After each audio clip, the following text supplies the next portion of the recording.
8 ذوالحجہ جب آ جائے، اس میں آپ کو اب مکے سے ہی احرام پہننا ہے، کوئی مسجد عائشہ نہیں جانا، حج کا احرام مکے سے۔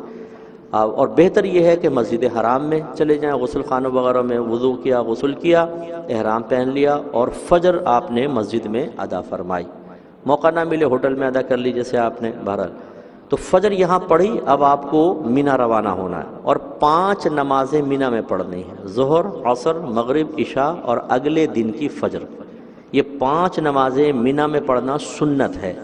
لہذا فرض کر لیں اگر یہ پہلے کا قیام آپ کا کسی وجہ سے نہ ہو سکا تو کوئی جرمانہ لازم نہیں ہوتا، لیکن سنت ہے آپ پہنچ جائیں۔ اچھا، وہاں رش بہت ہوگا، وہی ہم نے جسے آپ کو شروع میں کہا تھا، صبر و تحمل قائم رکھیے گا۔ آپ گھر کا سا آرام ڈھونڈیں، گھر کی سہولت ڈھونڈیں، جیسا آپ صفائی پسند ہے وہاں چاہیں کہ مجھے ویسی ہی صفائیاں ہر جگہ ملیں، رش نہ ملے، یہ نہیں ہوگا۔ بڑے صبر و تحمل کے ساتھ زبان پہ لوک لگا لیں، بس کوئی لفظ منہ سے نکلنا نہیں چاہیے۔ مینا پہنچ گئے، 5 نمازیں آپ نے کمپلیٹ کی، مینا میں فجر پڑی، اس کے بعد اب آپ عرفات کے لیے روانہ ہوں گے۔ معلم کی بسیں ہوں گی، بسوں میں آپ کو لے کر جائیں گے۔ اچھا، پہلے مینا ہے، پھر مزدلفہ ہے، پھر عرفات۔ تو آپ جب مینا سے عرفات جاتے ہیں مزدلفہ سے گزر کے ہی جاتے ہیں، ٹھیک ہے نا، وہ پہنچ گئے عرفات میں۔ یہاں آپ نے ظہر، عصر نمازیں یہاں ادا کرنی، کوئی لمحہ آپ کا ضائع نہیں ہونا چاہیے۔ ظہر کی نماز سے پہلے غسل کا موقع ملے بہت اچھا ہے، ورنہ باوضو رہیں، اور کوشش کریں وضو قائم رہے۔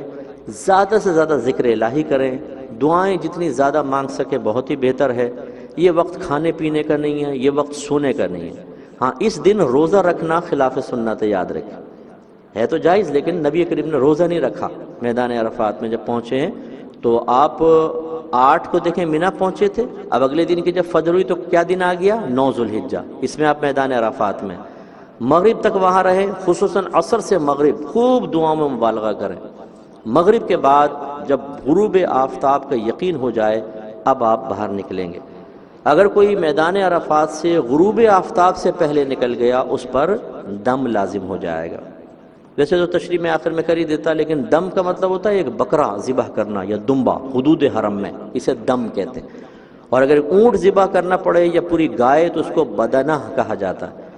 تو اگر کوئی مغرب سے پہلے نکل گیا تو دم لازم ہو جائے گا، تو اس لیے انتظار کریں۔ اچھا، بعض اوقات ایسا ہوتا ہے، یہ توجہ رکھیے گا، جو معلمین آپ کو لے کر جاتے ہیں نا، وہ بعض اوقات غروب آفتاب سے پہلے شور مچا دیتے ہیں، چلو چلو بس میں بیٹھو، بس میں بیٹھو، بس میں بیٹھو، بسیں نکل جائیں گی۔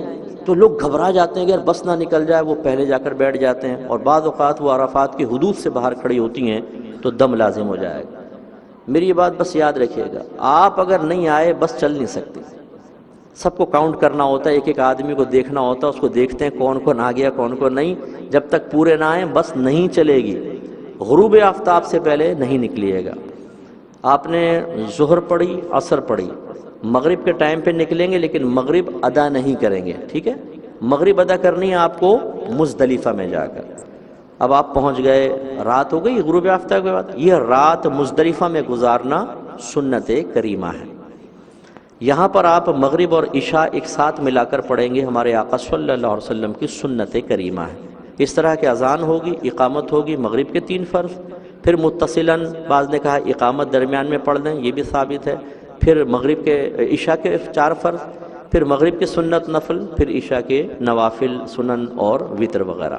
اب آپ فارغ ہو گئے، یہ رات مزدلفہ میں گزارنا سنت ہے، اور کہتے ہیں کہ یہ رات شب قدر سے بھی افضل ہے۔ تو لازم سی بات ہے، جب شب قدر سے افضل ہے تو سو کر گزارنا یہ محرومی کی بات ہے۔ تو پوری رات ذکر الہی میں مشغول رہیں اور اچھی باتیں ایک دوسرے سے کرتے رہیں، یہ رات یہاں گزارنی ہوگی۔